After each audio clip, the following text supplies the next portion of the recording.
Good evening. This is Maestro with the Dawn of War 2 Retribution Elite Modcast. Today, we've got a full Faction War series between the Tyranids and the Space Marines. Our first player is going to be VR, playing as the Hive Tyrant, aggressive, tanky melee hero who cannot be knocked down or suppressed. Next up, it's going to be the Tenso, playing as the Lictor Alpha. This is an infiltrating melee assassin commander who can displace. And finally, it's going to be Wendi, playing as yet another Hive Tyrant. I like the color scheme on this one. Very shiny, very, I don't know, the light blue or greenish color also looks very nice as well. But on to our Space Marine side. We are going to have Logis, playing as the Force Commander. Tanky melee hero, can be knocked down, can be suppressed, buffs with Battlecry, disrupts with Battlecry. Next up, it's going to be Inekura, playing as the Tech Marine, a Space Marine ranged hero with a gun for every occasion, the ability to repair as well. And finally, it will be Endor, playing as the Apothecary. This is a Space Marine healing commander, targeted heal as well as passive heal regeneration aura. So, we've got a big one ahead of us. We are going to have, it does look like, well, you know, a slow stare down in the mid right now over our contested victory point. Scouts and Tactical Marines will be opening fire, but they are being approached by quite a lot of units, and there isn't really much here yet in terms of a melee counter to deal with those Hormigons, and I think they're a little bit overwhelmed there, even though this is only VR by himself, but he's just got more units out on the field, more ability to approach than Logis does. No double scouts for any of our Space Marine players, so it doesn't look like they're going to prioritize that. Shotgun already coming out from... This is not Logis, this is someone else. This is going to be Endor.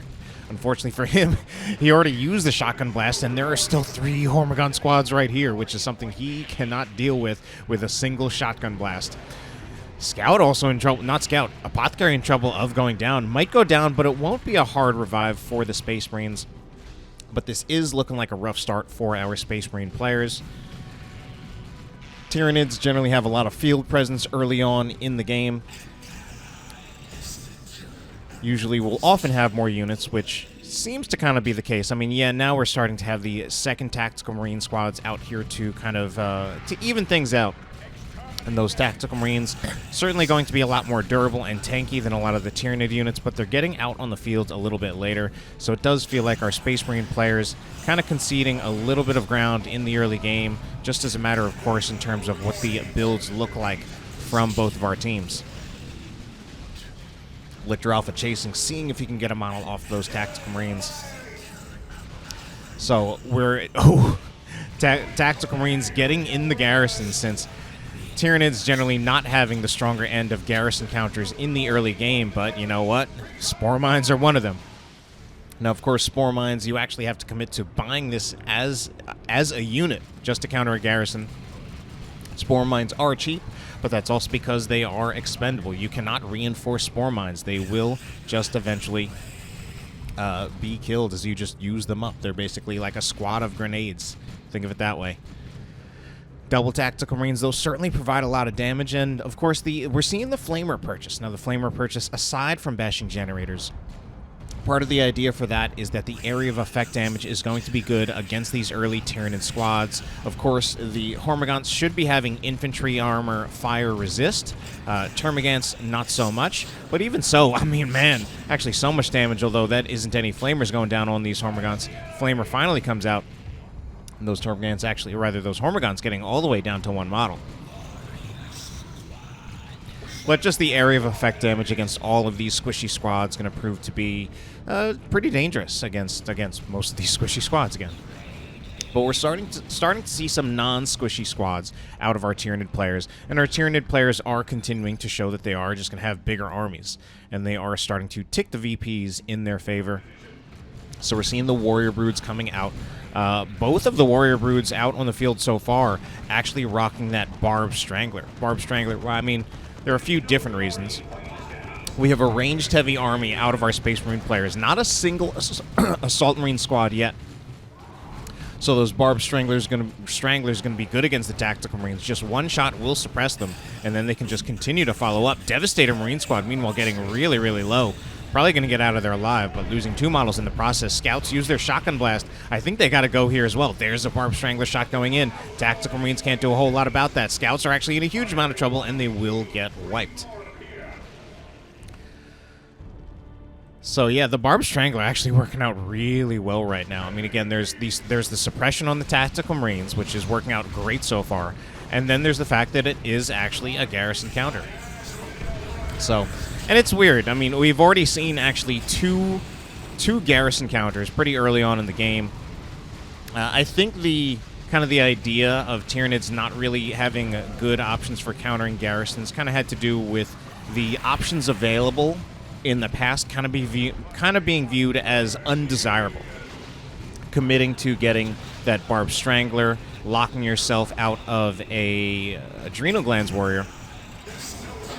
And then, of course, there are the Spore Mines, which are just expendable, literally expendable. You will not be able to just keep them alive in the long run because using them means killing them. Tyranids now taking the garrison. Meanwhile, typically garrison counters for most other races don't lock you out of units, don't require an entirely new unit purchase that you otherwise wouldn't get, and also just useful for many other purposes. Things like scout grenades. They're a garrison counter, as we're going to see right there. And they're also useful for purposes that don't involve garrisons. This Hive Tyrant's actually going to go down there. Wow, massive overextension on that Hive Tyrant. I don't see much of a reason why he should have gone down there against a Tactical Marine squad and a Scout squad. Space Marine players will be overrun here. Lictor Alpha coming in. So the Lictor Alpha, generally a very oppressive commander in 1v1. Team games, not quite as much, so I think that's why we see more of this double Hive Tyrant setup. But I think still having at least one Lictor Alpha, even in a team game, can give you a lot of value. Does look like this Lictor Alpha has some upgraded weapons. He's got the Toxin Miasma, as I've both been told and as I've kind of waffled in between whether to call it miasma or miasma. Turns out, according to the dictionary, both are actually acceptable. However, miasma is the more common way of saying it. But that toxin miasma, striking enemy units reduces their speed and damage, also does damage over time, on top of that 65 melee DPS. So that's a pretty powerful weapon for this Lictor Alpha, and just going with the Adrenal Glands, so wanting to make this Lictor Alpha a little bit tanky himself. Both tanky, given that you get more health and health regeneration, and then the increased energy also further enables his infiltration. So Hive Tyrant right here is getting some upgrades of his own. He's got the extended carapace, granting him the charge ability, great for breaking lines, great for just getting in without taking a whole lot of damage, and the Rending Talons, often known for the Seismic Roar ability, great disruption on that. So massive victory point lead already for our Tyranid players. They've already got more than 200 point victory point lead, and our Space Marine players just really struggling in this match. I don't feel there's really been any part of this particular game that has really looked even. It's really felt like all Tyranids all the time. So Hive Tyrant from Yang Wendi rocking something different. He's got the Warp Field. He decided that the Hive Tyrant wasn't tanky enough to start out, so he wants to add basically an effective additional 500 hit points. Devastator Marines in the garrison. Where are the Barb Stranglers, though? Yang Wendi does not actually have one, so he straight up does not have a counter for this. He's really just got to get his units out of there. And although, I mean, the Hive Tyrant's actually drawing a lot of aggro, he doesn't have to worry about being suppressed, and he can score a few model kills before he does have to go. So that might not actually be bad for him to stay in here just a little bit longer. Oh, but here are the Spore Mines coming out of Yang Wendi. They're doing a lot of damage to these Devastator Marines inside the garrison. I think that could be a wipe on the Devastators. I think just one more detonation, if he can just get this final mount. No, he doesn't get it. That is so close. But the damage over time. Oh my god, that Devastator Marine squad's so lucky, has like one hit point.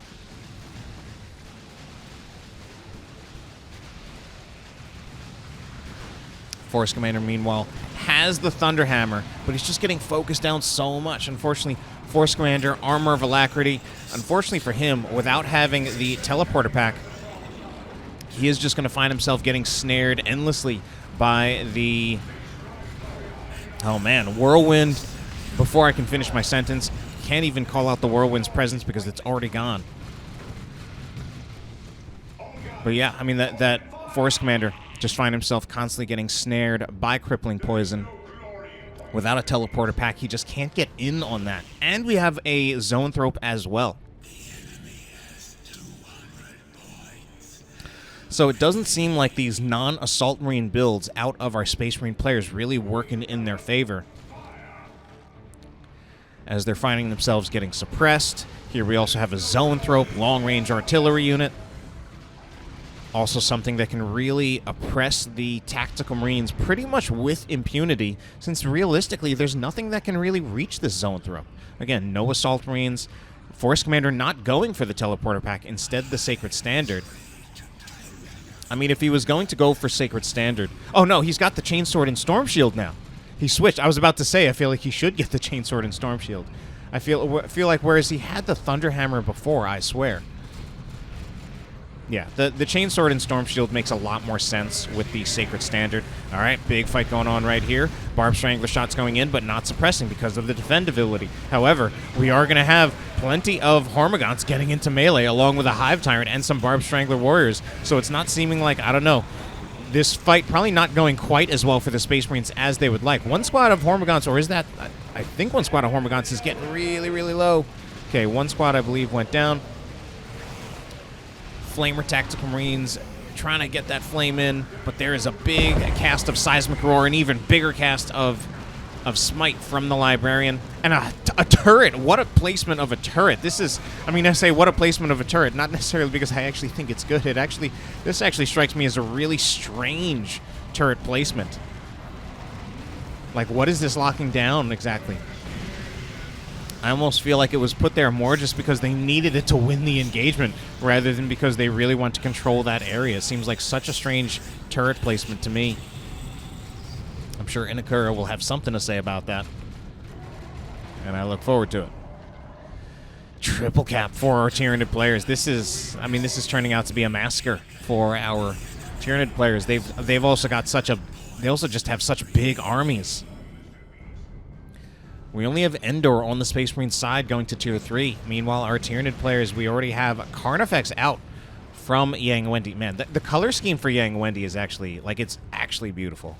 And it looks so good on many of these units, particularly this Carnifex right here. And while all that's happening, I'm ignoring some Hormagaunts and some Rippers in melee with the Stern Guard veterans.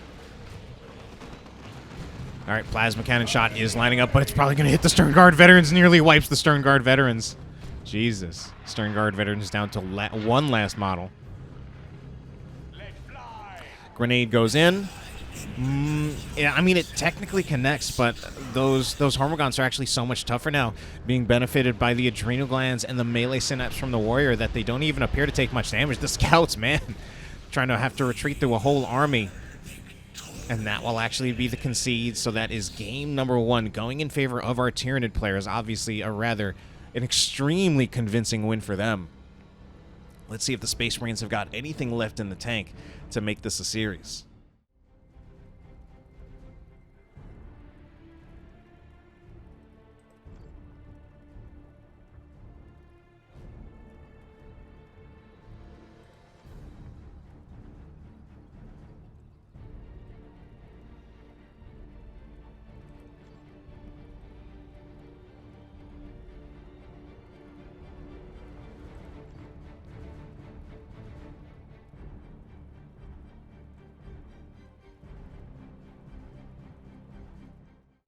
Game number 2 in our Best of 5 series will take place on Argus Desert Gate. We are going to have some hero changes. Yang Wendi going to be switching out. He's still got that great color scheme, but he's going to be switching out to the Lictor Alpha.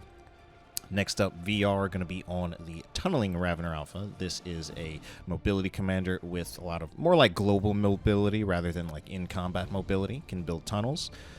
Finally, it's going to be Lomors playing as yet another Ravener Alpha. Their opponents going to be Endor playing as the Apothecary. Logis going to be on that Force Commander. And now it's going to be the Tenso on the Tech lane. So Tenso here in this bottom lane, and I think he's up against Yang Wendi, I can tell by that color scheme. So obviously their primary responsibility is just to guard the power for their team. And so it's a lot on Tenso's shoulders. As we've seen, early game does feel kind of in favor of Tyranids. But I think the Tech Marine is the hero who's probably best suited to that. I really like the options that he has. I like the melee damage, the range damage that he has, given the fact that he is a ranged commander baseline. So he can put out a lot of range damage. put out a lot of focus fire. He also has extra options for countering melee as well, so if Wendi's getting really aggressive, I feel like the Tech Marine does have some good options to shut him down. Again, in my opinion, better than the other commanders. Over here, he currently is actually getting run over. Tenso does have double scouts.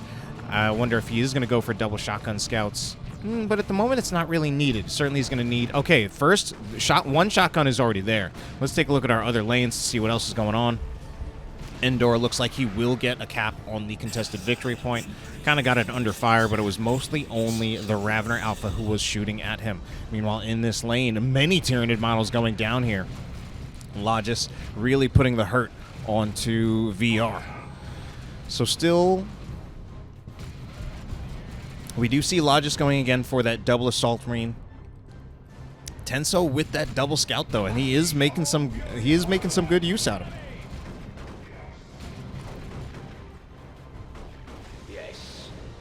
Wow, that was a very loud yes. All right, so our scouts, as well as our tactical marines, managing to get a decent generator bash off here, killed one generator. They will take out the node as well. And, man, the map is actually really painted red now.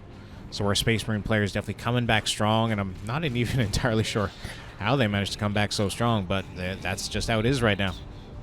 Back here, though, we are going to have some double Hormagaunts as well as a Warrior Brood, upgrading to that Barb Strangler again. You know, alongside... Yeah, I mean, just upgrading to that Barb Strangler again. I mean, we do still have primarily a ranged army from Endor and from most of our Space Marine players, pretty much from all of our Space Marine players, so I think as long as we see strictly ranged armies from our Space Marine players, that Barb Strangler will continue to get value. And, of course, given that Lomors here is playing in the top lane, he does also have to be concerned about this garrison at some point, possibly. Oh, Apothecary will go down there, so there is a loss for Endor. He's not even close to having enough red to get Laraman's Blessing. We will finally see an Assault Marine purchase out of one of these players. I think it does make sense against the Barb Strangler. But, oh, this is the Tenso getting doubled. So will he be able to hold that power, given that he is getting doubled? Shotgun Blast right now slowing down this double Tyranid blob. But I don't think Tenso can get out here fast enough to really stop much of this generator bash. Luckily for him, they're focusing on the node, but now they're also going to start focusing on the generators. But again, there's a little bit of a debate, like what is more impactful, going for the generators or going for the node? The generators do count for more of the power income, so you disrupt your opponent's power income if you go for the generators first. However, going for the node forces your opponent to rebuy the node, which is more expensive than the generators, and you have to buy the node back before you can buy any additional generators. So it's kind of debatable both ways. I personally have always preferred to target the generators first, unless I'm very intentionally going for a decap.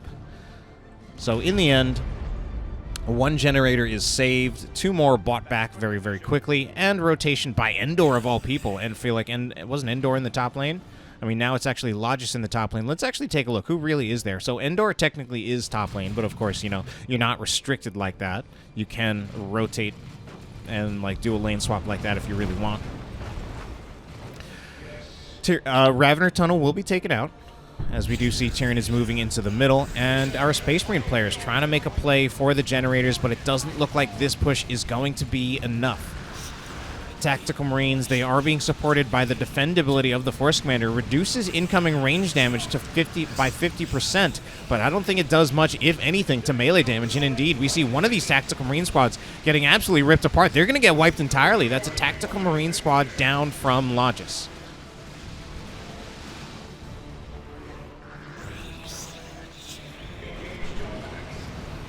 I mean, I like the defendability if what you're concerned about is the Barb Strangler Warrior. I do think it's a good answer. But then I also think things like if you are actually being approached in melee, then you might need to just turn the defendability off so that your units can actually kite back, get those shotgun blast in. And here is also another big push for the power, this one coming out of the Tenso. He's here by himself. And, of course, we do have a dead Lictor Alpha here from Wendi. but the Tenso is definitely positioned in a way that it's, for the moment, until Tenso is forced off, it will be difficult to get this generator bash. Man, look at those Vengeance rounds flying all over the place. Half of them practically seeming to not even hit the generator. Looks like we're going to have a hard flank attempt, but are there enough units for this flank to actually be successful? Given that we've got fully upgraded, well, not necessarily fully, but we've got shotgun scouts upgraded with both shotguns as well as sergeants. Ravener Alpha is going to be allowed to unburrow, I think. He hasn't unburrowed yet. I feel like he had the opportunity. He is detected. Like, he can be seen. He can take damage here. And he will actually be allowed to just actually disrupt that devastating Marine squad. But I think, man, I think it was just an attack from Wendi coming from so many different angles. Now here's also the support from VR. But Tenso is holding on fairly well, except for the fact that he might lose the Devastators. I think it'll be close, but I think they will get out of there alive. He's still actually being doubled. He's still trying to make his way through this engagement. Shotgun scouts here. Okay, they have another shotgun blast. Where's the Tech Marine here? Tech Marine is completely unupgraded, so he doesn't have anything like the Mastercrafted Bolter or the Bionics, which could be used as further melee counter. And I do feel like he's getting a little bit overwhelmed, but he's probably not going for any of that because he's already invested a lot in his scouts. So a lot of, I mean, basically enough resources have gone into those scouts to basically count for another unit. He is going to be upgrading to Tier 2, upgrading there a little bit late. Assault Marines jumping in from Endor here. Meanwhile, on this side, we are going to see lots of Tyranid models going down in their attempt to bash these generators. Logis coming back out here, trying to defend against them, but many of these Tyranid units just going to be diving back into that Tyranid tunnel, then coming back out. These Tactical Marines now in a huge amount of trouble. They're going for the garrison, but we've got a Warrior Brood right here. Of course, the Warrior Brood could be tied up by the Force Commander, but there also could be a lot of damage against the Force Commander. Warrior Brood will just go back into the tunnel, then they'll come back out. They'll shoot another Barbed Strangler shot. Really playing Ring Around the Rosie here with these tunnels. But eventually it is a one engagement for Logis. Not to mention the support coming in from Endor. A lot of rotations coming out from our Space Marine players. Endor is practically playing on all sides of the map, which, I mean, it's pretty impressive. I always personally found it to be a difficult thing. It might not sound like such a difficult thing to just bring your army somewhere else, but I've always personally felt like it kind of is in a 3v3 game because so much can happen, especially if you end up splitting your units in multiple places. Flamer Tactical Marines, though, will make short work of this Tyranid generator farm. We are going to see some Tyranids coming out here from VR. He's got the Barbed Strangler Warriors. Not approaching yet, though, and he does have to worry about these Assault Marines from Endor.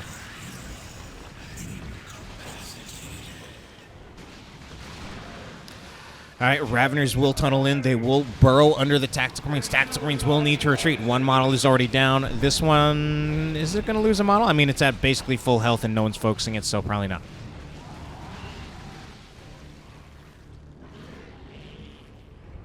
All right, Tyranids looking to retake the contested victory point. Assault Marines will jump in, but at this point, I feel like it's a little. Feel like this is a little bit too late of a jump in by those Assault Marines. Is that going to be some purification vials? Yes, it will be. But the Assault Marines are also standing right in it. But it might be a wipe on the Hormagaunts first. Hormagaunts, I think, just barely getting out of there alive with 5 hit points. Assault Marines themselves do lose a model. This time, Barbed Stranglers not having a whole lot of effect on these Tactical Marines being supported by the defendability. So eventually we are going to see some melee. There is the Ravener Alpha tunneling in again. The Ravener Alpha, yeah, he does tunnel in. He's got hardened carapace, but he's also got so few hit points. Can he be focused down enough on retreat to take him out? Doesn't look like it. He's got a melee weapon, Crippling Talon, reducing the damage of the targets that he attacks by 40%. One of the melee options for the Ravener Alpha, who is otherwise primarily a ranged commander. And so we do see Tyranids moving back. Some Termagants looking to take the garrison. We don't really have a garrison answer at the moment, especially with those scouts forced off the field. They don't even have a sergeant anyway, so they couldn't do anything about it without upgrading. Meanwhile, it seems like a lot's happening over here. A lot's happening on both sides of the map. Hard to keep up with both, as we do see a Dreadnought out for the Tenso. Tyrant Guard is out for Wendi. Zoanthrope out for VR. Ooh, and here's also a Plasma Gun on that Tech Marine. He went for Signum Armor and Plasma Gun. And certainly at this stage of the game, it does make a lot more sense than Mastercrafted Bolter. And, I mean, we see he's just shredding apart or burning apart those warriors. Excuse me. Dreadnought is in here. In melee. Venom Brood a little bit too close to that Dreadnought. Where's that Venom Brood going? Dreadnought, though, actually targeting the Tyrant card. Wants to really take out the Tyrant card. And I think it just might be able to. It's a little bit tough. It's combating the health regeneration of the shield wall, but eventually it's getting close. I think one more will finally do it, and there it goes. Tenso surviving this, even though it feels like he's often getting doubled. So most of the fights are happening up here, but actually Logis is here too. Logis also rotating around a bit on the map, but I definitely think Tenso has been playing very, very well and doing very, very well. Does he see this coming? He immediately retreats the Devastator Marine Squad. And the Shotgun Scouts, I was going to say, maybe use a Shotgun Blast to cover their retreat, but it won't be necessary because that will be the concede for the Tyranids, and now our series is tied up at 1-1. Let's move on to game number 3.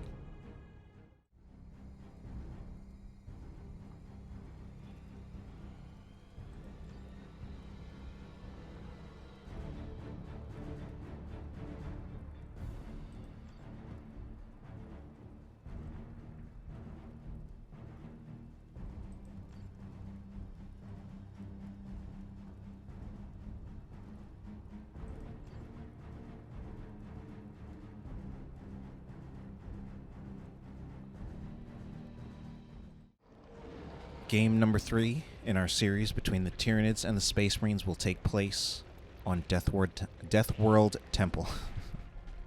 First player is going to be VR, back on that Hive Tyrant. Next up, this one looks pretty good as well with all that red and all that flesh. Anyway, next up it's going to be Yang Wendi playing as yet another Hive Tyrant. And finally, it's going to be Lomors playing as the Ravener Alpha. Their opponents are Space Marine players. Tenso will once again be on this Tech Marine. Logis as the Force Commander. And finally, it's going to be Endor back on the Apothecary. So, opening cap orders, we do see our Space Marines a little bit more aggressive, taking advantage of that scout mobility to get the contested victory point first. Hormagaunts are here. I don't know if they see the scouts just yet. Scouts might actually open fire on them, put a little bit of pressure on them. Very light pressure, of course, since scouts do pretty poor damage with their starting bolters. 7 DPS per model, I believe. Might actually be 7 and change, like 7 with a decimal point, 7 point something. But either way, it's not great. Tactical Marine's doing quite a little bit better. Their damage a little bit more, around 14 DPS, I believe.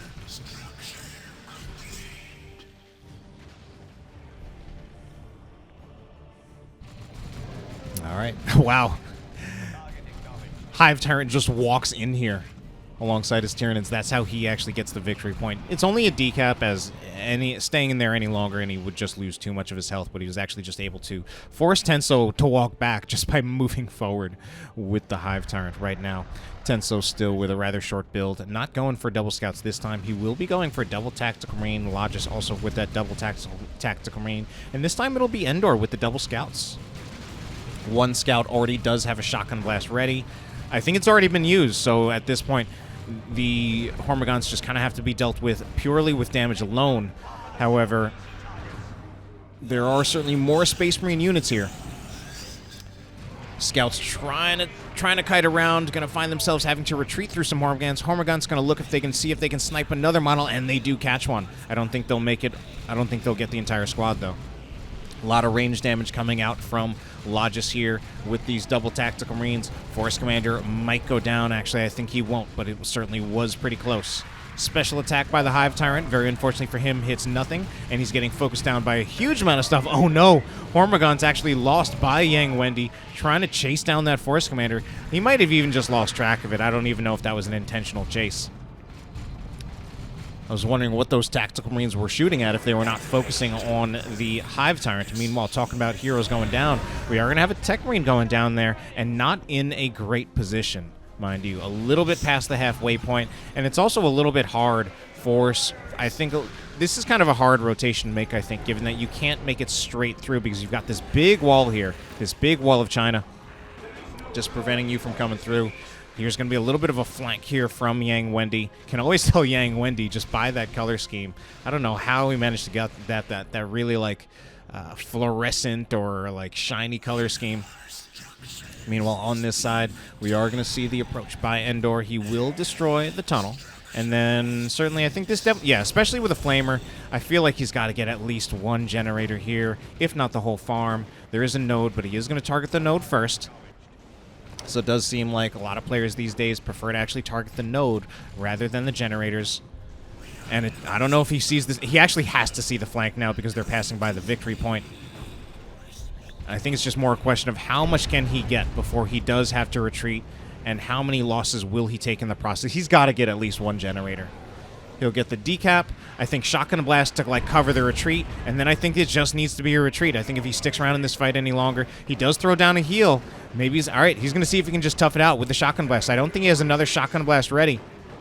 These Tactical Marines, though, they're in so much trouble, and they will be wiped. Yeah, I mean that was unfortunate for him. I think it needed to be Shotgun Blast, heal, and then immediately retreat after that. I think that's what it had to be, just given the flank that he was dealing with, given how much damage there was coming out of those Tyranid units. It seemed like he was trying to commit to the fight with the Shotgun Blast as well as the heal, and for a second there I thought it might have been possible, but my original instincts ended up being correct. He really just needed to use his abilities to clear the way for a retreat.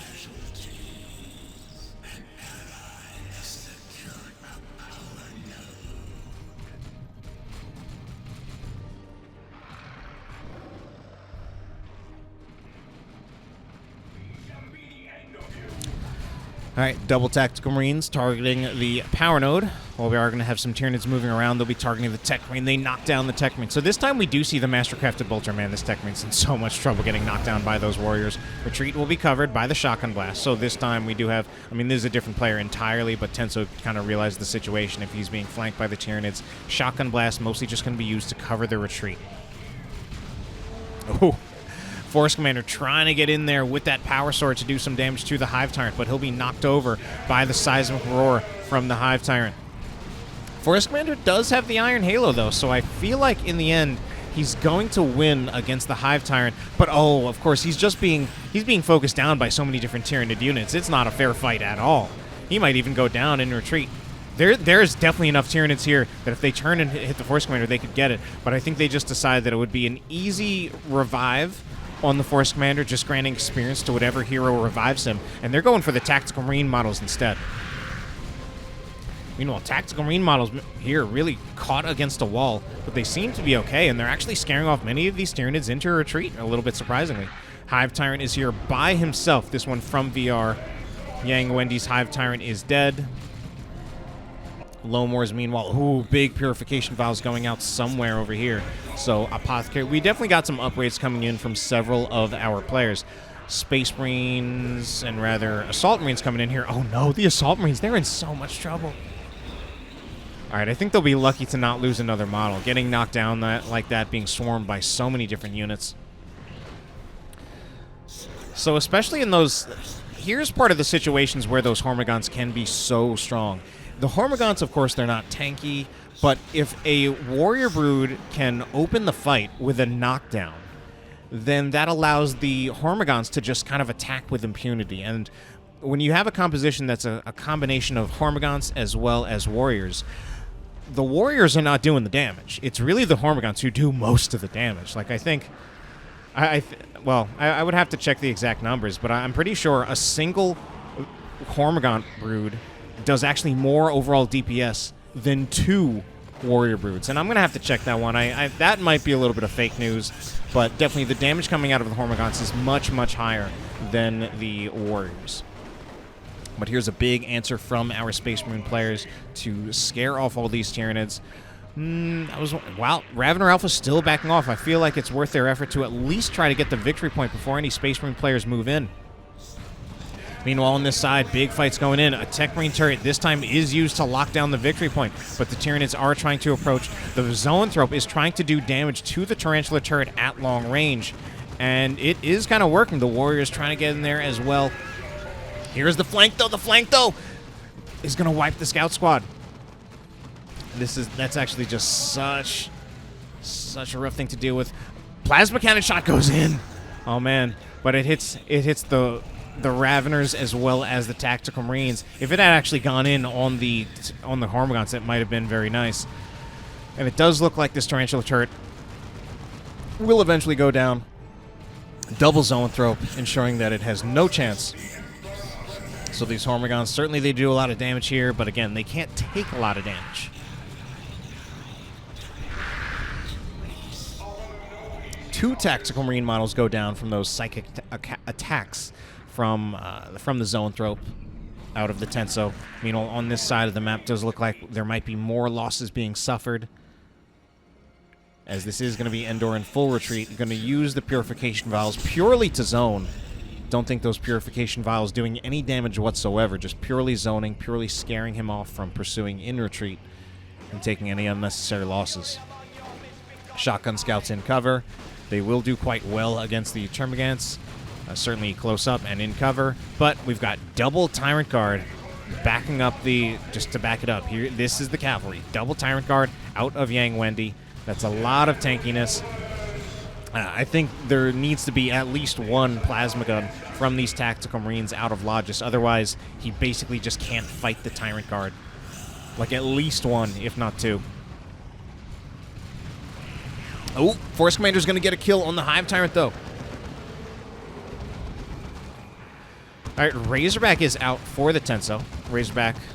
Now, Razorback can run away from the Tyrant Guard, but the damage it does to the Tyrant Guard is pretty minimal. Force Commander might go down here to the Ravener range fire. Nope, not going to happen. But the Tyrant Guards can just walk forward. We're going to see the commitment to the missile launchers. So the missile launchers not going to have anywhere near the raw DPS against the Tyrant Guard that plasma guns would. So it does kind of surprise me. I think part of the idea of the missile launchers, though, is that if the Tyrant Guard does go into shield wall, then the missile launcher is a lot more effective in that case and can better help to finish off the Tyrant Guard when it is in shield wall. But I think I would personally like more... I would better like a split. I think I would prefer like one plasma, one missile launcher, if that's the line of thinking.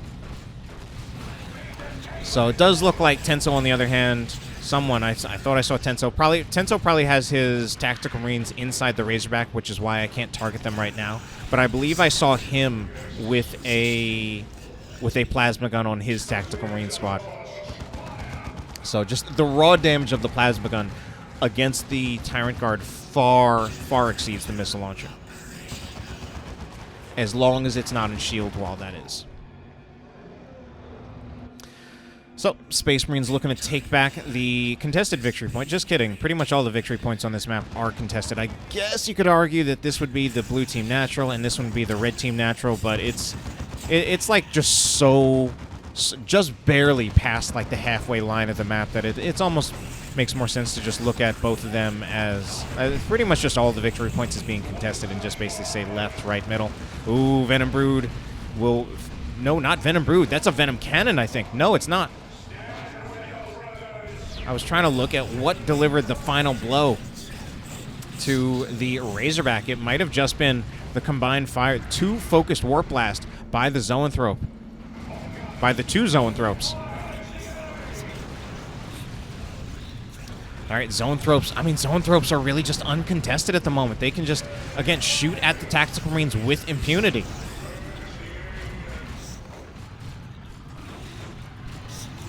Tech Marine Range Bob, though, is honestly so powerful. So much damage. But eventually it will have to retreat as well. I was actually putting a huge amount of threat on this Tyrant Guard from Yang Wendi. Yang Wendi's Tyrant Guards possibly going to have to be off the field, or just use Shield Wall to heal, you know. Either way, he's going to need healing on them no matter what, whether they choose to go into Shield Wall or choose to go all the way back to base. Not actually sure which one is faster. But I guess one of the issues, if you just use Shield Wall out here right now to heal, then it might be on cooldown at a time when you actually need it in the middle of a fight. So Tyranid's looking for a few generators. Plasma Cannon shot goes in.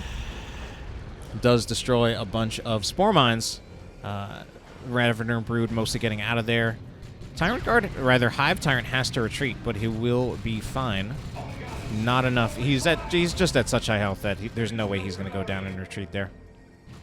Ravener Brood moving around, trying to get into melee with the Devastator Marines. Devastators will shoot a plasma cannon shot, but I think the Ravener, yeah.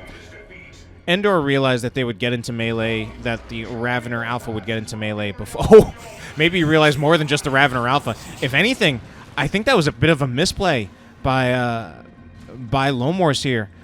I think that could and should have been the wipe on these Devastator Marine squads, and I think he just didn't really focus them with that flank. That was really strange. All right, meanwhile on this side, Force Commander here with that Power Fist. He's got the Power Fist and the Sacred Standard. This is going to be... Is this... I'm trying to target this. This is a Tier 3 Lictor. Tier 3 Lictor, I was going to say, using Assault Leap. I didn't think it was a Lictor Alpha because we don't have a Lictor Alpha. We've got a Ravener Alpha and we've got 2 Hive Tyrants. Big Assault Cannon barrage going in. But we've also got the double focused Warp Blast on the Dreadnought. Dreadnought trying to deal some range damage. I don't know. Maybe this should have been better off as a melee Dreadnought. Just ripping apart the Warriors with that splash damage special attacks. As it is, this ranged Dreadnought having to back off quite a bit. I mean, although the... I don't know. Yeah, I kind of feel like the ranged Dreadnought might have been better. Sorry, I feel like the melee Dreadnought might have been better. But in the end, you know, he's actually kiting these Warriors just fine. And that will be a wipe on the Warriors. And this time, I think the Hive Tyrant goes down. It's kind of a close call. Maybe he won't. Oh, he will. Wow, in the end, he does go down. Took a while for that Dreadnought to wind up again for another volley of shots, but eventually he does it. All right, meanwhile, Hive Tyrant from Yang Wendi will look for the revive. Does have that warp field to just make it a little bit more plausible that he can revive. Tyranids approaching so far.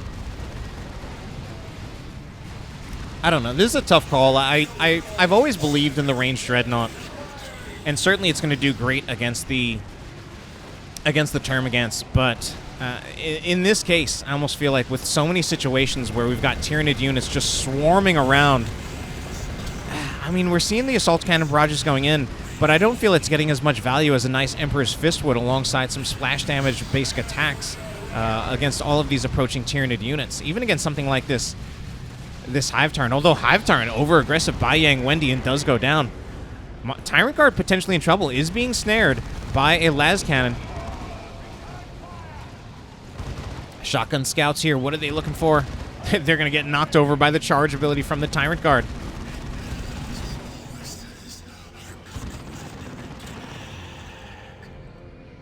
All right, Force Commander moving in, going for the Armor of Alacrity again. I feel like this is at least the second time that we've seen it. He might actually, if there's no Crippling Poison, he might finish off the Zoanthrope. Oh, I think he got a special attack there. That might have actually messed him up.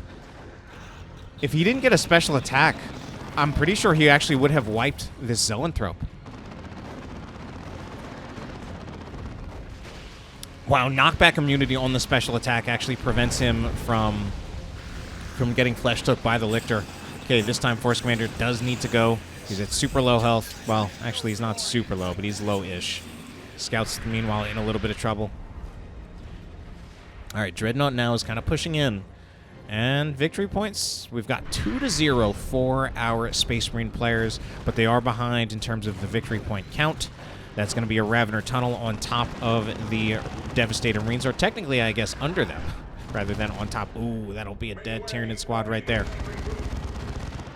We got to make way for a vehicle. This Dreadnought, you know, maybe the... I don't know.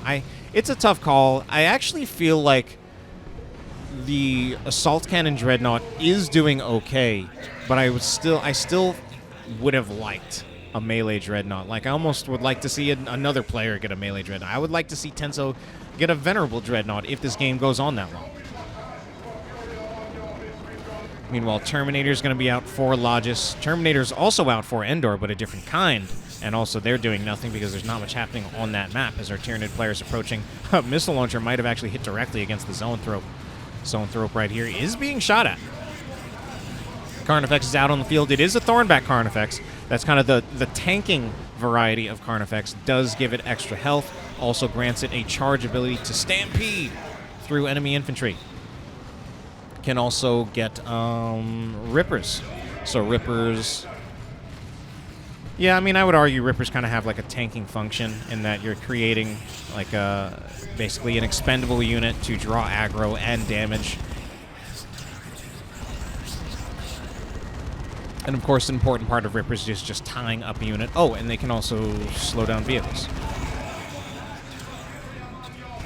So plasma cannon shots, not plasma cannon, plasma gun shots going in on the Tyrant Guard. Also some heavy melee from this Power Fist out of this Dreadnought. Dreadnought might be in a little bit of trouble. Are there any repairs for it? Yes, there's going to be some Blessing of the Omnisci used by the Tech Marine to give it repairs, give it a bit of an edge against the Tyrant Guard. Tyrant Guard is actually in a huge amount of trouble. So the Hive Tyrant trying to tie up the damage against the Tyrant Guard, but now the Tyrant Guard is in shield wall. But I think it's going to go down here. A few more melee attacks from the... Can it overcome the health regeneration of shield wall? Finally it does, and that will be another Tyrant Guard dead. Without number, I believe, global used by someone. This is Yang Wendi. Oh my god. Spawning a squad of Hormigons and Termagants on the field, but man, they just got nuked so quickly by that Dreadnought. So certainly Assault Cannon Barrage getting a huge amount of value there, but look at what we have here. It is a Swarm Lord.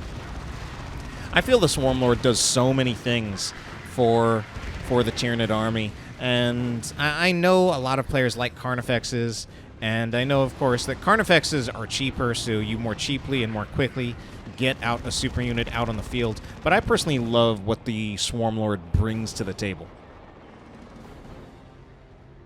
Swarm Lord, first of all, is faster than Carnifex, and in fact it's just quite fast, period. Like, it can chase after a Dreadnought like this pretty easily. Swarm Lord has faster than normal speed, so that means it's faster than most infantry. Faster than normal speed. It does have an area of effect disruption ability called Blade Flurry. I had to look that up because for some reason there was at some point in time I was under the misconception that it was called Storm of Blades, and I honestly don't know why. It's called Blade Flurry. Can also support itself with Leech Essence. And one of the crazy things about the Swarm Lord is that you can actually... The Swarm Lord is a reinforcement point. You can reinforce off a Swarm Lord. So there are a few more effects that it does. Definitely grants a few synapses. Assault Leap out from the Tyranid Lictor, the Tier 3 Lictor, and getting right on top of that Las Cannon, preventing it from doing any damage to the Swarm Lord. Swarm Lord, though, still taking damage from some other sources. Certainly the missile launchers. Finally, we do have a Venerable. The game went on long enough for it to actually happen. Where's it going, though? It's going for the Zoanthrope. I don't know if it can continue to pursue the Zoanthrope. It's going to go for it. It's going to go for it. So many things happening on both sides. So many fights I want to see. Goodbye, Zoanthrope. That's it. I don't know what happened there. Should have been like a really early retreat. Ooh, Swarm Lord might go down here. Where is Leech Essence? There are definitely some things to leech off of. Is it on cooldown? Has it been used? There's Storm of Blades, knocking them over. But the Swarm Lord is going to go down there. Tyrannoformation goes in as well.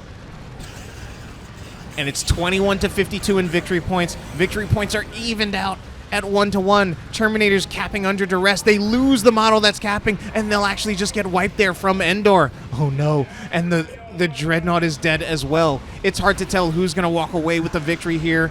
Was that a sync kill? I believe that was a Carnifex on Dreadnought sync kill. Orbital bombardment as well, but I think the Ravener finishes this cap. The Ravener finishes that cap, so victory points starting to tick in favor. Force Commander. I think he was able to use Battlecry. Actually, I don't know if Battlecry would protect against the... Oh man, it certainly doesn't protect against the damage. Force Commander gets the decap, but he goes down there. Missile launcher shots going in. It's a no-cap game, but I think some caps are going on the other sides, or certainly they're being attempted. Shotgun Scouts knocked over, but there's another squad of Shotgun Scouts, but they have to contend with these Gene Stealers. It's only it's only 2 models now on these Gene Stealers. I think the Shotguns eventually are going to win out over the Gene Stealers. Gene Stealers eventually have to go. Ripper's trying to do something about it, though, and we are going to have a cap by the Tyranids on the left side victory point. It does look like our Tyranid players will regain the middle victory point as well, while our Space Marine players make a desperate attempt to hold the top, because although the victory points are lower for our Tyranid players, it does look like our Tyranid players having the better end of getting onto the victory points, except now the Tactical Marines from the Tenso will be able to get onto the left side victory point. Once again, victory points. Now it's a 1-1 game. Our Space Marines... Oh, Tyranid's actually managing to get the decap. They are overwhelming these scouts. It's 1-to-1 again as our Space Marine players capture the left side victory point. Meanwhile, in the middle, what is happening here? This is where most of the fight is going on. A las cannon shot finishes off a Carnifex. Another Carnifex is in here, though, is in melee, and we're going to see the Tech Marine. We're just seeing desperation caps on all sides. I mean, the Force Commander is actually here as well. I almost feel like one of these might want to go for, like, actually, like, trying to fight some of these units. Tech Marine goes down very, very quickly. Another orbital bombardment. And is this going to be another Venerable Dreadnought? No, it's some Tactical Marines.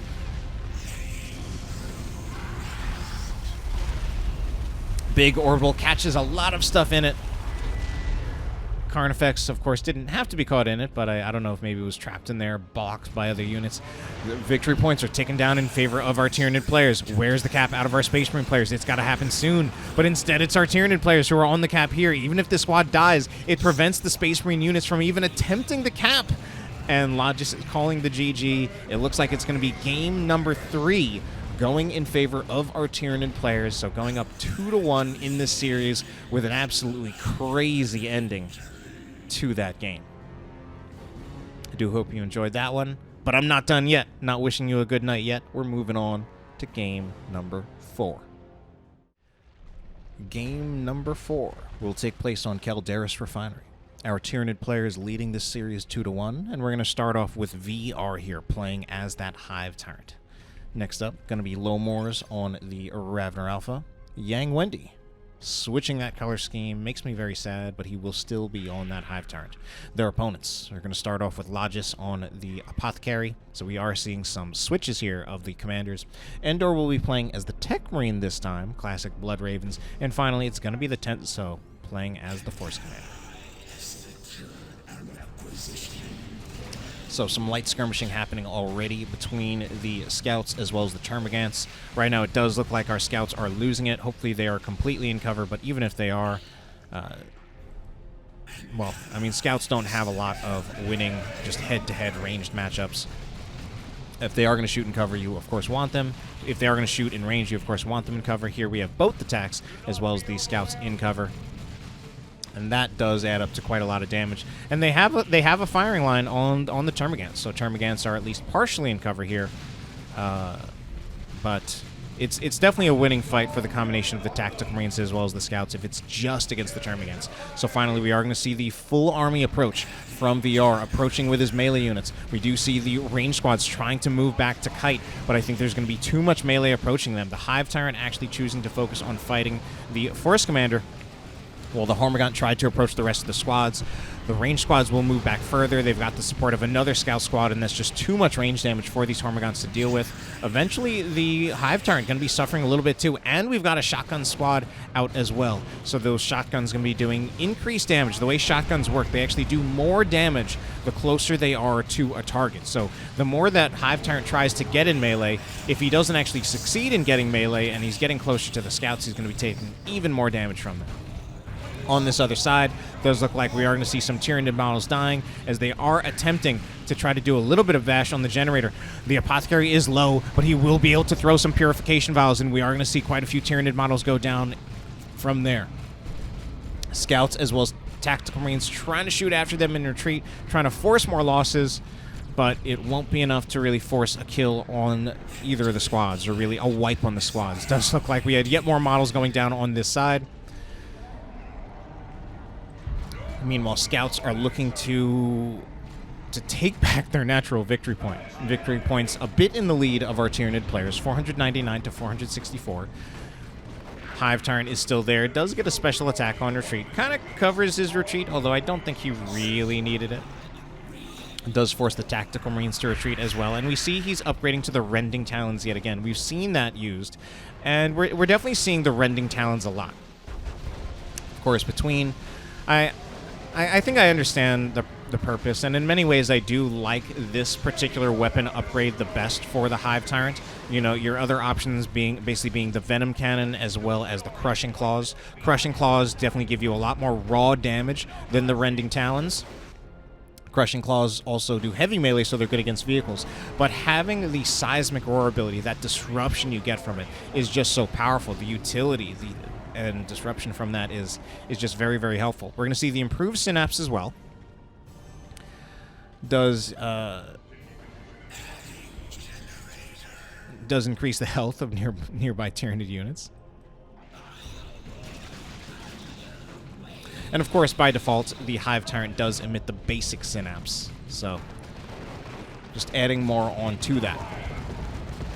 Alright, Generator Bash happening by the Tyranids, but it will be shut down. Shut down here by the Tenso.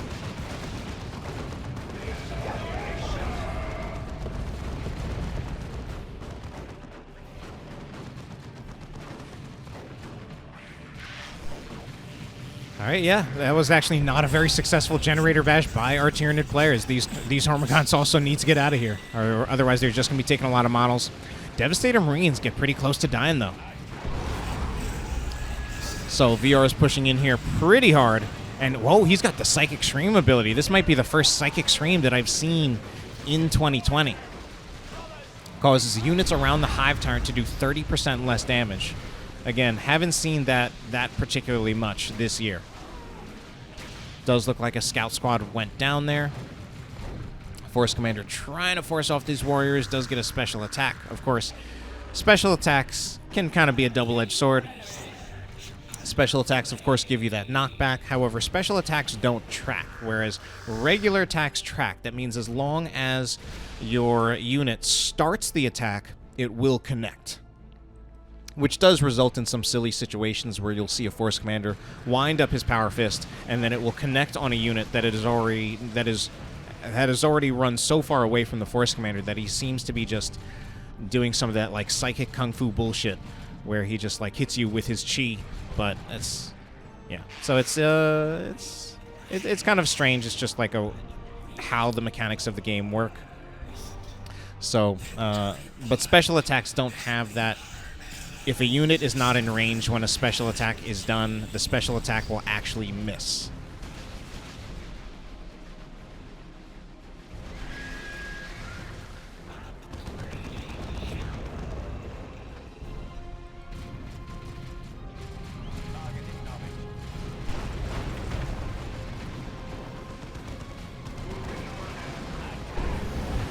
Alright, so Assault Marines, and we had a lack of Assault Marines in Game 1. We've now got double Assault Marines. That is also some Purification Vials out of Logis. Double Assault Marines are in here. It looks like there will be one squad wipe. Maybe not. We're going to see some squads just barely get out of there. 2 hit points, but a big seismic roar from this Hive Tyrant. He's also got the Bioplasma ability as well. So this is very much a disruption build from this Hive Tyrant. If only he had the charge ability as well, that would kind of be maximum disruption out of the Hive Tyrant. But still, plenty between the Rending Talons as well as the Bioplasma. So I think Bioplasma I look at as being particularly useful if you're dealing with something like Devastators, knock them down from a distance. Ravener coming out of the tunnel here, trying to do some damage there to the Scouts, now trying to do some damage to the Tactical Marines. Scouts will use their Shotgun Blast to knock the Hormigons off the Generator. And more, it doesn't actually look like the Generator pushes by the Tyranids on this farm are actually that successful.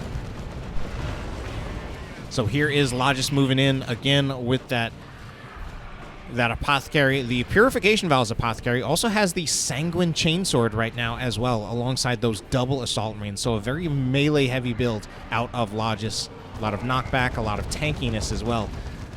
Tyrant Guard is now out on the field, starting to do some splash attacks onto those Devastator Marines. The other Devastator Marine squad will find itself also getting hit by those attacks. And, ooh, no models killed in retreat. Kind of lucky there for those Devastator Marines getting out of there with about 40% of their hit points, but all 3 models. Does look like VR's not done here. So here's that extended Carapace. That is what grants that charge ability that Hive Tyrant can use as that disruption, but he does take so much damage there. Unfortunately for him, going for the Psychic Scream does mean that he gives up the Warp Field, which could give him a little bit more tankiness. Assault Marines jumping in again. Tactical Marines were nearly wiped, though. I mean, they're up against some Gene Stealers, some Denim Thieves. These Gene Stealers right here, of course, do a massive amount of damage. Power melee to start out. but they can get heavy melee weapons if they so choose. I mean, the thing against Space Marines, though, is if anything, you keep the power melee until you need the heavy melee for a vehicle.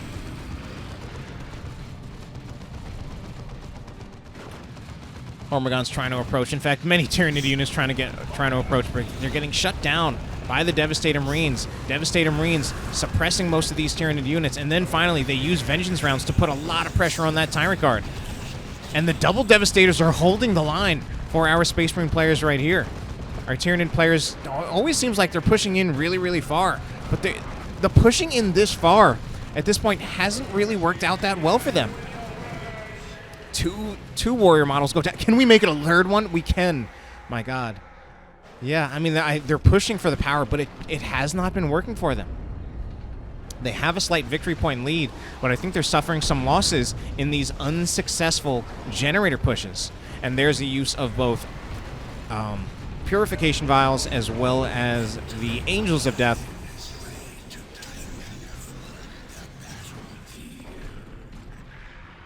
Does, of course, mean that those Assault Marines can really shrug off the Purification Vials as they just really out-tank the Tyranid units. It's definitely a one engagement for the Space Marines there. So double Tyrant Guard out yet again from VR as he's trying to approach this. He seems to be having some trouble, though, with the double Devastators. Both Devastators now equipped with advanced targeting. I don't even think he wants to give that up for a las cannon. If anything, maybe something else for more AV damage against the Tyrant Guard, because the double suppression has actually been working out very, very well for him at the moment. Meanwhile, Whirlwind is launching some missiles, just getting some disruption against all of these Tyranid units. Ooh, Scouts are in such a bad position there. Got knocked over. Very nice burrow by Lomors here. Does have the Raveners with the enhanced muscle coil, actually making them a dedicated melee unit. So, but he was actually able to knock the Scouts in a position where it displaced them, put them in a bad position. So much going on here. We're now going to see a melee Dreadnought from the Tenso. He got it this time, now that he's actually playing the Force Commander.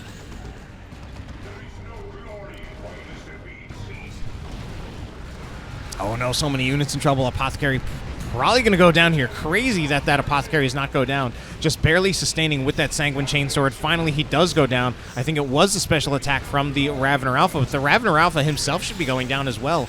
Oh my God, Stern Guard veterans in so much trouble here. They're being swarmed by some Gene Stealers, those dirty denim thieves. And Termagants, where are the Termagants going? Termagants can't do much against the Whirlwind. Where are they going? Okay.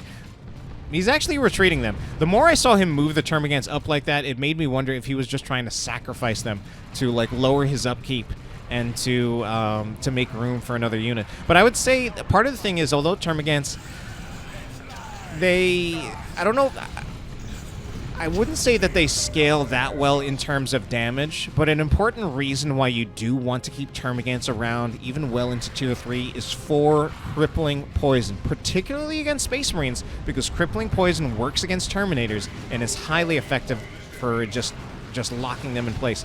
Another Psychic Scream used by that Hive Tyrant to reduce the damage, but he's all by himself and he has no health, even with reduced damage on these Scouts and these Tactical Marines. That Hive Tyrant's probably going to go down.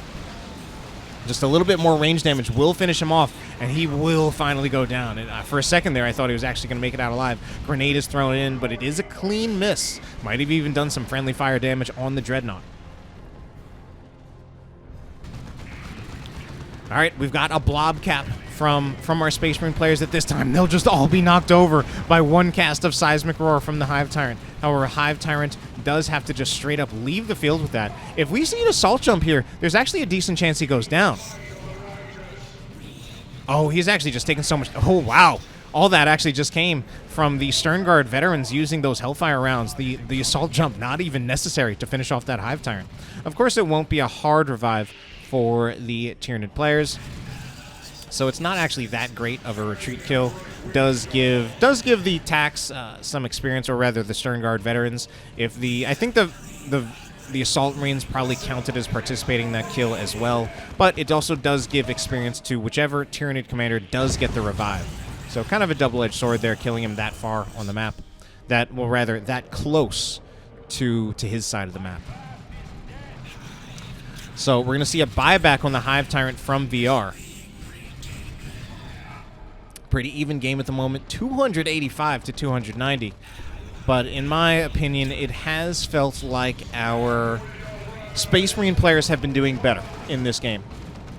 Of course, it's not by a whole lot, as this game is still very even, still lots about to happen. And that's actually a good engagement right now for the Tyranids, I think. The Dreadnought might have something to say about it. But the starting disruption for the Tyranids look good. However, the Assault Marines are proven to be very tanky. Double assault jump here for the double disruption. And now with the Devastator set up in the back, yeah, and I think in particular, the Assault Marines certainly helping.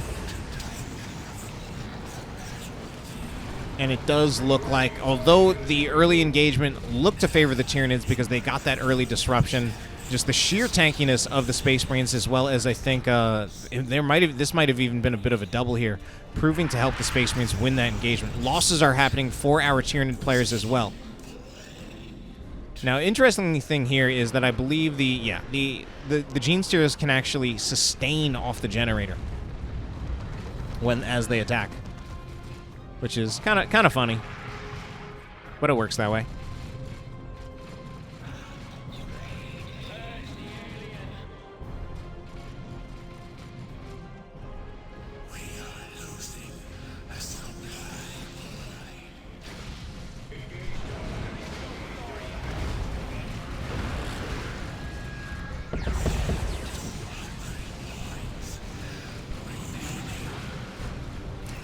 All right, another engagement. That one clearly favoring our Space Marine players jumping in. I also really like that we're actually seeing use of Librarian, putting the Veil of Time on the Assault Marines. It's a long and oft-forgotten combo. So Veil of Time is something, if anything... Oh my god. Jesus, what happened over here? Veil of Time, if anything, is something that isn't terribly common. A lot of Space Marine players, particularly in team games, don't actually like to get the Librarian. Librarian provides a lot of utility, of course, a lot of spellcasting. But certainly in the past, Librarian, he has obvious synergy using the Veil of Time on setup teams because it reduces their setup and teardown time. But putting that ability on Assault Marines is actually a really old combo. Just allows those Assault Marines to be really oppressive, allows them to close the gap and stick to whatever unit they're engaging very, very hard. This is going to be something. Is it a Venerable? It's another Venerable Dreadnought. Second of this series, I think. Let's see. I think it's going to get a lot of value because honestly, well, actually, it might not even have the time to get a lot of value. What looked like an even game just a few minutes ago when it was 285 to 290 is now massively in favor of our Space Marine players. They captured 200 victory points in that time, and they are currently maintaining a triple cap. Our Tyranid players, it seems like they can't even get a body on the victory points, and that will actually just be a concede. So the series goes to 2-2. It is evened up, and for the first time in a while, we will be going to a fifth and final game in a Faction War series.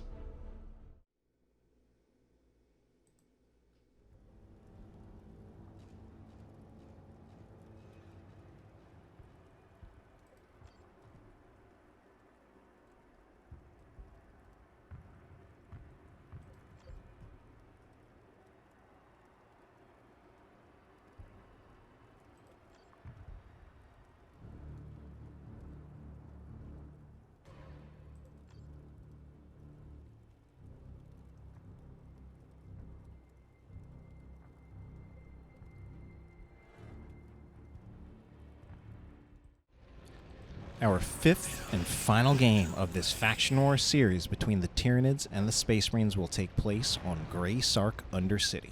Lomors will be playing as that Ravener Alpha coming out of a tunnel right there. VR going to be playing as yet another Hive Tyrant. And Yang Wendi is also going to be on a Hive Tyrant yet again. Still disappointed that he put away that cool color scheme, though. Their opponents, the Tenso will be on the Force Commander.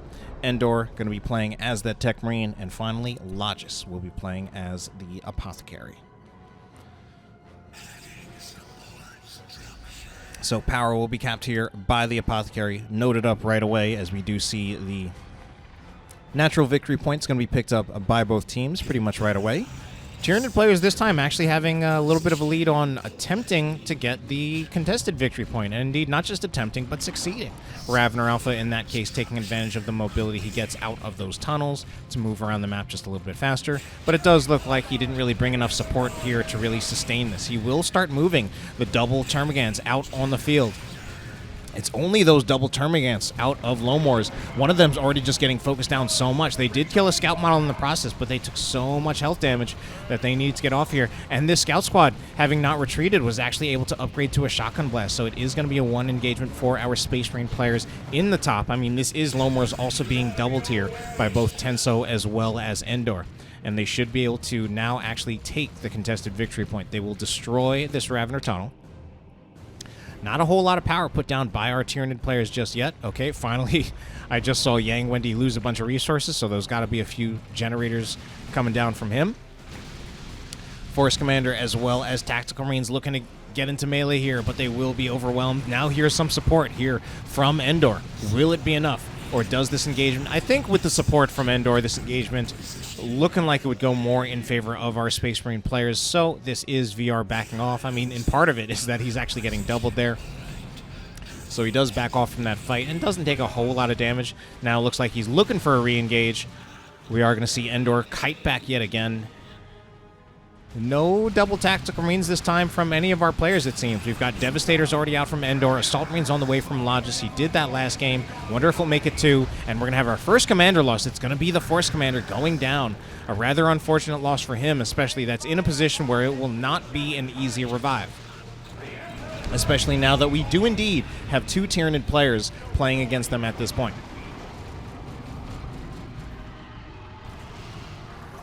Barb Strangler Warriors coming in yet again, so more of that Barb Strangler focus for these Tyranids. And again, as long as they're dealing with Scouts, Tactical Marines, the Barb Strangler is going to get a huge amount of value. It's only Logis with the Assault Marines that could really answer this. I mean, look at how much those Tactical Marines are suffering there.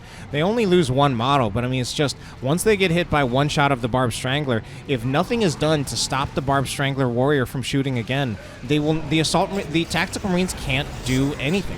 So here are the Assault Marines. This time we actually see Assault Marines out of the Tenso. And as we see, they're actually doing quite a number on the Warriors.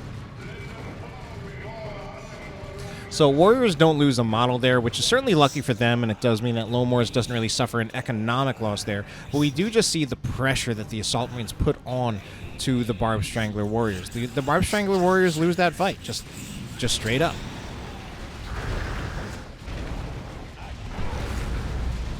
Okay, we did see a Rending Talon Seismic Roar used there. I don't think it actually connected with the Assault Marines, though. So it might not have actually worked out that well in that particular time. I mean, of course, that area does also do some damage over time, but definitely the primary effect of the Seismic Roar is the disruption you get out of it. Because it's honestly such a big disruption use. Barb Strangler shot goes in, but is a complete miss there, so not suppressing anyone. So Devastators are out on the field. Now, Devastators, of course, suppress. They will outrange the Barb Stranglers, though. But if the Barb Strangler Warrior can get close enough, they will be able to launch off their one shot, and that one shot will suppress the Devastators in return.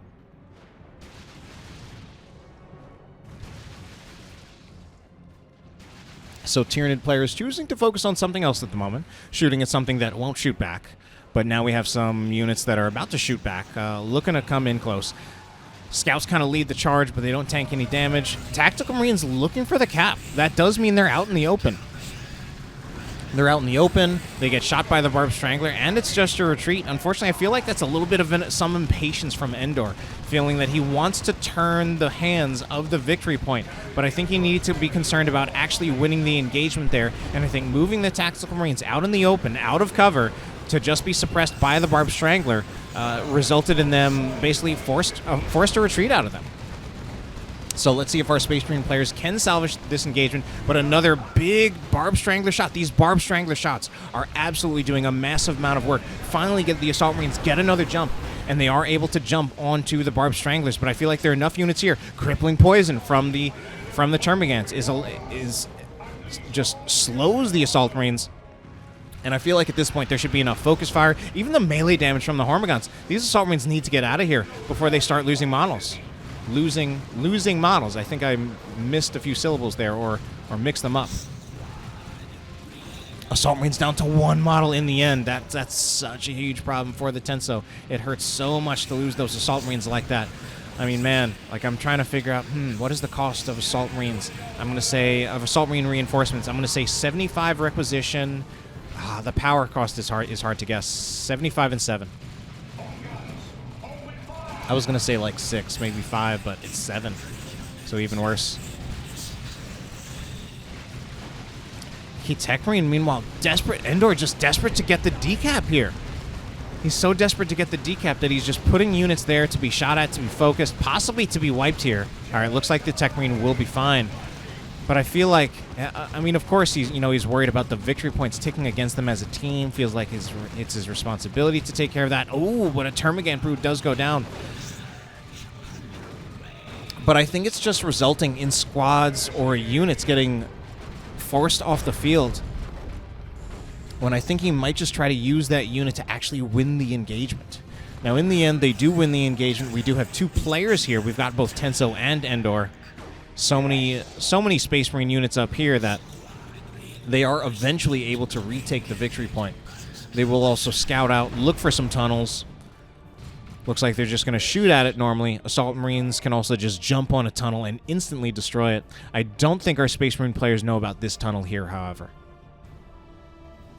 So Assault Marines, rather Tactical Marines, looking to move in for a little bit of a power bash here. As long as it's only the Devastator as well as the Tactical Marines, they're going to stay at pretty much maximum range as they focus on the node.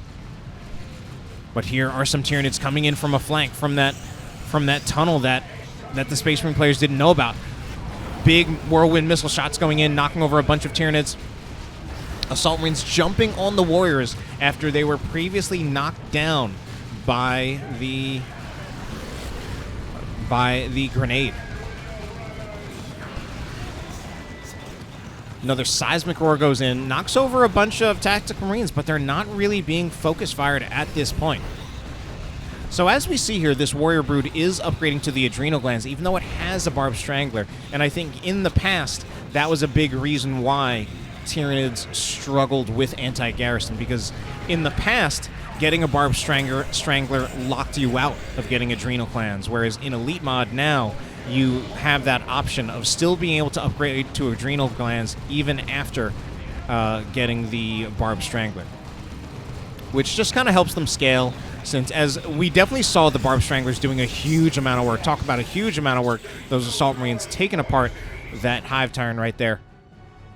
But as the game goes on, and as you get more units, especially if you want to get things like Gene Stealers, getting those those Adrenal Gland Warriors with that melee synapse can be more valuable in the long run than sticking with the Barbed Strangler Warriors. But we've still got Barbed Strangler for VR, just not Lomors. Lomor is content to upgrade his to Adrenal Glands, say goodbye to the Barbed Strangler, which certainly did a lot of work, but again, he's paving the way for potentially a Gene Stealer build. So, victory points pretty even at the moment, although the last time I said that in another game, they quickly weren't even. We're at 383 to 370. Space Marines are the ones who are ticking it down in their favor. These Raveners have been detected. They have been detected. They are taking damage. Assault Marines will be stunned. Assault Marines, they've taken so much damage, they need to get out of there. But the suppression from the Devastators is actually still working out well. Another Devastator squad does manage to set up, but now they both will be knocked over by the Ravener Brood, using that enhanced muscle coil to stun on their Unburrow. Whirlwind trying to do more disruption, does get a little bit more, but the Whirlwind needs to back up at some point before it is itself under some threat. And here it is. We do see those Denim Thieves coming out on the field. Double Denim Thieves out of VR, even though he's the one who doesn't have the Adrenal Gland Warriors.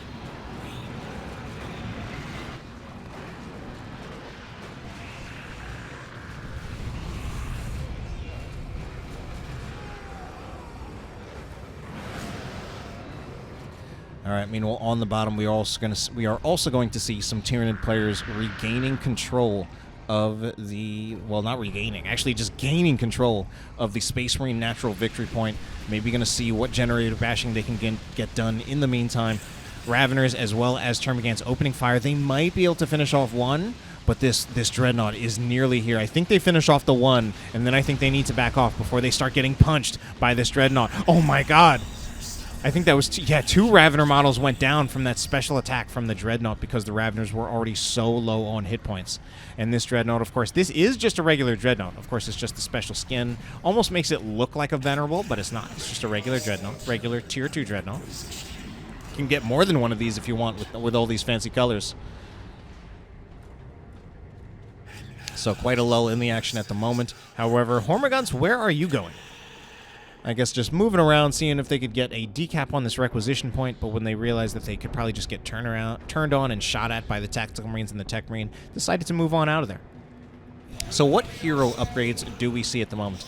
We are going to see fully upgraded Ravener Alpha, wanting that ranged Ravener, which, sorry, no. I was mixing this up with the Corrosive Devourer. This is Acid Splatter. This is a melee Ravener, quite the opposite of a ranged Ravener. Acid Splatter. Power melee DPS with splash damage. Big, I don't know, just big explosions. Not explosions, but just squads getting nuked at the moment. Synapse Aura to improve the damage on top of the basic Synapse. Reinforced Chitin slows units in an area around the Ravener when the Ravener is hit in melee. Grants immunity to weapon and domino knockback. And, you know, I've put in over 2,000 hours into this game. I've learned it quite a bit. I'm typically good at researching. And I know quite a bit about this game. But I will actually confess that I'm not entirely sure what domino knockback is. And I'm sure there is going to be someone who actually does know more than me and can actually tell me what that is. It's not present in many tooltips. Anyway, Hive Tyrant only with the Rending Talons. We've seen that. And Hive Tyrant from Yang Wendi only with the Warp Field. So only tankiness out of him. On the other side, Force Commander, ooh, gonna get that Sacred Standard now. Thunderhammer, Artificer Armor, Tech Marine, no upgrades, and Logis. Improved medical equipment and the armor of the Apothecary. He's going for a super sustained build, especially if he can catch up with his Assault Marines. It's a huge amount of healing from him. Logis has a Dreadnought, but once he gets to Tier 3, I think we're going to want to see like Terminators out of him. Synergizes very, very well with the Advanced Healing ability. Assault Marines jump in, and Advanced Healing is used. This sustain from the Assault Marines, I don't know if our Tyranid units can actually overcome this. The sustain, although the Tyranid units do a lot more damage than the Assault Marines, it's just the sustain from the Apothecary there is absolutely overwhelming, and this will be Tyranid units in retreat. Now, we're going to see a Capillary Tower placed down to try to increase the speed of the Tyrant Guard, help it get out of there alive, but can it? If the Assault Marines can get another Melt-A-Bomb, I know they used it in that engagement, but if they are able to get another one, it could be a kill on the Tyrant Guard, especially if the missile launcher attacks focus on it. I think we're looking for it. I mean, certainly I'm like, although there's probably there it is. There's the double Melta. I think that's the end of the Tyrant Guard. Of course, it goes into shield wall. It has no choice, but I don't think it can. Yeah, I think the combination of the missile launcher as well as the Dreadnought will eventually finish this off. The Assault Marines will contribute whatever they can. The Tyrant Guard doesn't even last that long. So if there was more of a fight going on over here, I missed it, but I was honestly just really interested in seeing if they would indeed finish off that Tyrant Guard.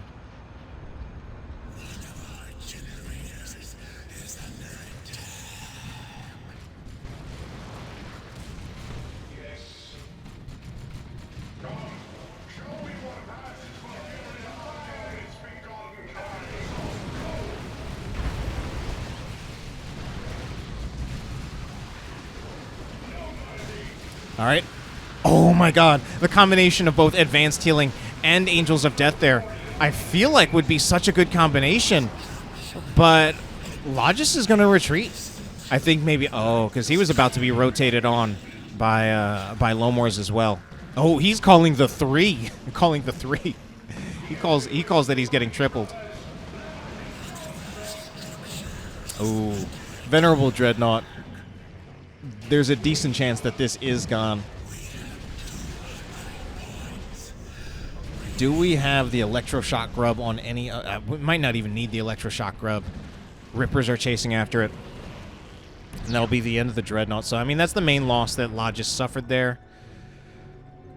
He's got double scouts, actually. Double scouts, double unupgraded scouts. Probably wanted... That's a little bit sad for Logis, because he probably wanted those double unupgraded scouts as just as repair support for his lone Dreadnought. And now he's got double unupgraded scouts with no Dreadnought, which means those scouts aren't really doing a whole lot. Especially, they were clearly late purchases. They don't even have levels. They're not going to be contributing a whole lot of damage. So, kind of a rough time for Logis. He got out of there without losing the Assault Marines, though. Alright, our Tyranid players really looking to see if they can hold this bottom. They put down a brood nest, but it's not going to last very long against the missile launcher. That's such a far forward brood nest that it's going to be gone very soon. Oh my god, so much damage going onto the Denim Thieves. They're trying to sustain, but they can't. We've got now triple Assault Marines in here. 2 of them belonging to Logis, 1 belonging to the Tenso, as we basically have... It's basically now a 3v3 just in the bottom, although I think it's Endor left a few of his units up top just to guard that victory point from a back cap. It does look like our Space Marine players will be winning this engagement, though. Assault Marines jumping in even further, seeing if they can get a kill. If they can get the Hive Tyrant here before he makes it to the halfway point, that's a decent position to kill a Hive Tyrant. You know, if they can get the Ravener Alpha 2, but they don't have a jump because they already used it. And, of course, they're also being slowed by that reinforced chitin from attacking the Ravener Alpha. So, certainly it's a victory point lead in favor of our Space Marine players. 166 to 256, and it's a double cap in their favor. They won that engagement. They've got the better end of army sizes at the moment. Man, the triple Denim Thieves out of VR. He better have... He still doesn't have adrenal glands, though. Man, that honestly really does surprise me. Carnifex is out from 2 of our Tyranid players, though both completely unupgraded at the moment. A little bit surprising to see that, I gotta say. As we are going to see some Assault Marines jump. Assault Marines jump. They don't get a whole lot of disruption on the Denim Thieves. They will commit Angels of Death. Will that be enough? If the Apothecary can make it here, and he does have advanced healing, that could be enough. And one of those Assault Marine squads was actually just focused heavily on... Sorry, both of those Assault Marines were focused heavily on only one of the Denim Thieves. The Denim Thieves actually not doing that well. I mean, again, they don't have the melee synapse. They're doing horribly, actually.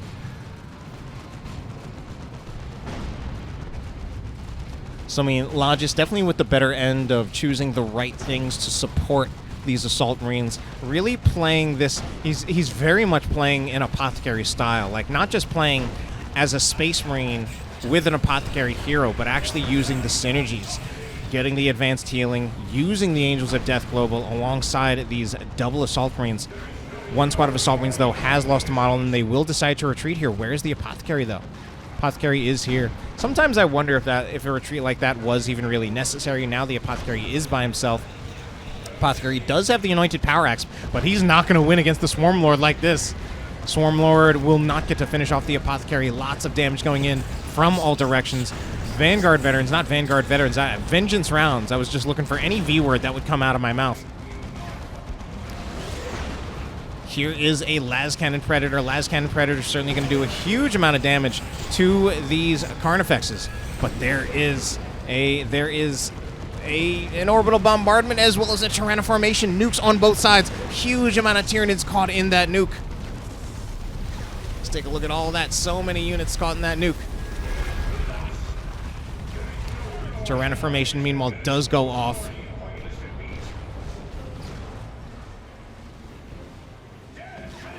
Bunch of cap. Oh man, that was a double Tyranno. And I was focused more on the orbital. Here's another orbital though. Orbital catches this Venom Brood. Venom Brood at 535 hit points. I wonder if they'll be okay. I don't know. Okay, looks like they will be fine, especially with no follow-up, as most of the Space Marine army has been forced off by the double Tyrannoformation. However, our Space Marine players at this point certainly looking to farm these capillary towers just for some additional red. All right, now they're focusing on the Carnifexes. They can't be shooting at capillary towers when they've got some Carnifexes and some Swarm Lords approaching. Meltabombs going in. I feel like at this point, this Predator does not have a las cannon. What happened to the las cannon Predator? Did it go down? Yeah, it must have, and I must have missed it. I feel like this Predator might want to get a las cannon, but Tenso's actually pretty low on resources, so he's going to have to be content with the autocannon. Another use of Angels of Death from Logis. Very content to just play that Apothecary style. So many things going on. Angels of Death still active on our... Oh, here's another Tyrannoformation. Another Tyrannoformation goes down. Kind of separates the Space Marine Army away from itself. Certain aspects of the Space Marine Army kind of cut off from it. But talk about cut off. This Carnifex is all by itself here. Assault Marines do have double Meltabombs that won't kill it, but it'll certainly make it come pretty close. And it does manage to activate Charge. So it does charge out of there, and the follow-up isn't really there from the Predator. The Predator not really moving forward to follow up on killing that Carnifex. I feel like if it had been there, if it had just driven past these capillary towers, but he's focusing on the capillary towers. Maybe capillary towers don't actually give red. I might have been spreading some fake news when I said that.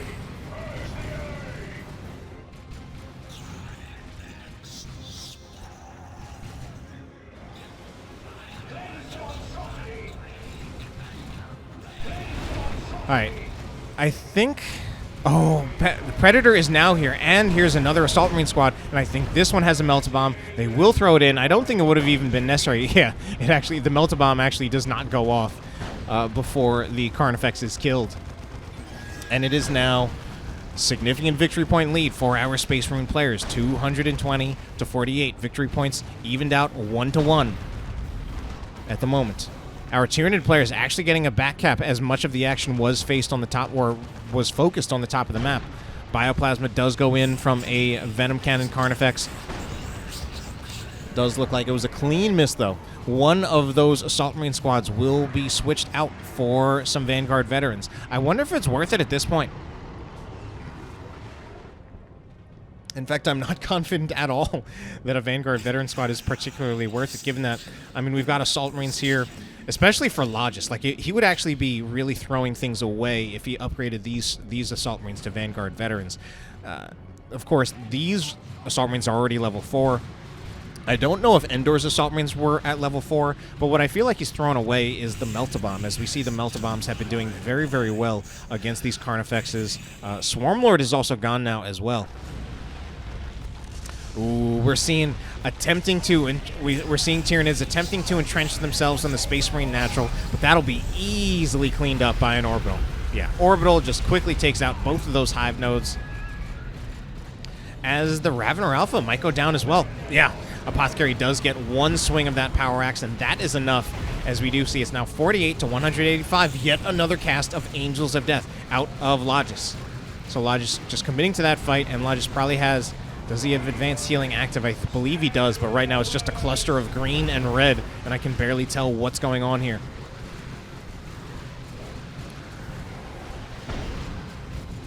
Here comes the Predator tank moving in. Land Raider Redeemer coming in as well, trying to help with holding this point. Assault Marine certainly sustaining very, very well off of the Advanced Healing from the Apothecary. Apothecary's still in here as well, still at full health. So, I mean, man, Logis really just showing the tankiness of this build, the sustain of this build. And, I mean, I think for him, like, even though they were definitely... I don't know. Let's actually just take a look at these Carnifexes approaching. Bioplasma goes in. It's dodged by the Assault Marines. Triple Assault Marines jumping in. Or rather, it's, well... Actually, is it triple Assault Marines? Yeah, because we still have Assault Marines out from the Tenso, so there's still triple Assault Marines. And again, he has the level 4 Assault Marine squad. Not a whole lot of heavy armor out of our Tyranid players. I mean, I guess there are still the Warriors. So that's mainly what those Vanguard veterans are going to be particularly strong against. But I wonder if that even overcomes, like, the damage increase that you get from leveling up. Frag Assault is used. One Carnifex is getting out of there. Man, it's just a train of Carnifexes. This is also a Swarmlord. I believe this is a new Swarmlord. And very quickly, it might also be a dead Swarmlord. Swarmlord has already been hit by 2 Meltabombs, which is why it's not moving at all. And it's being focused down, I think. Swarmlord's like just standing there, honestly. One Carnifex also really low. Swarmlord's gonna go down. Carnifex is gonna go down. Just needs a las cannon shot, finishes off the Carnifex. Swarmlord goes down as well. As we just see these crazy late game fights. The triple cap for our Space Marine players, and I feel like this should be what ends this game.